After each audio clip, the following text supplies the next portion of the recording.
ഇന്ന് ഞാൻ പരിചയപ്പെടുത്തുന്നത് ഇരിങ്ങാവൂർ അയ്യപ്പൻ കാവിനെയാണ്.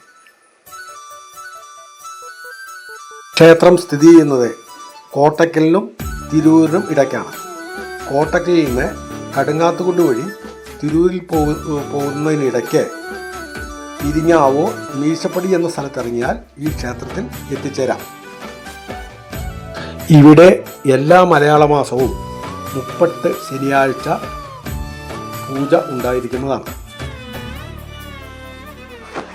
അതിനു പുറമെ എല്ലാ വിശേഷ ദിവസങ്ങളിലും പൂജയുണ്ട്.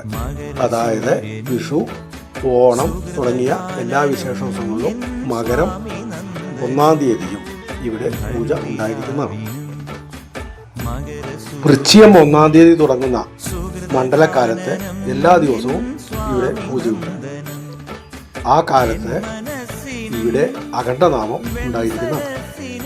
അതിനു പുറമെ വിശേഷപ്പെട്ട വഴിപാടുകൾ ആയി ഇവിടെ നടത്തുന്നത് എള്ളുതിരി, നീരാഞ്ജനം തുടങ്ങിയവയാണ്. ഈ വഴിപാടുകൾ നടത്തുന്നതുകൊണ്ട് പല ആളുകൾക്കും വളരെ ഗുണകരമായ പ്രയോജനങ്ങൾ ഉണ്ടായിട്ടുണ്ട് എന്ന് പറയപ്പെടുന്നു. ഇവിടെ പൂർണ്ണ പുഷ്കല സമേതനായ ശാസ്താവാണ് പ്രതിഷ്ഠിതമായിട്ടുള്ളത്.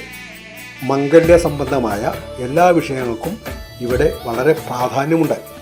സ്ത്രീ പുരുഷന്മാർ വിവാഹം നടക്കുന്നതിന് വേണ്ടിയും മറ്റും ഇവിടെ വന്ന് പ്രാർത്ഥിക്കുകയും യഥാശക്തി വഴിപാടുകൾ ചെയ്യുകയും ചെയ്യാറുണ്ട്. സ്വയംഭൂ ശാസ്താവിൻ്റെ പ്രതിഷ്ഠയ്ക്ക് പുറമെ ഇവിടെ പാതിരക്കുന്നത്ത് മനയ്ക്കൽ കൃഷ്ണകുമാർ നമ്പൂതിരിപ്പാട് പ്രതിഷ്ഠിച്ച നാഗനും ആരാധിക്കപ്പെടുന്നു.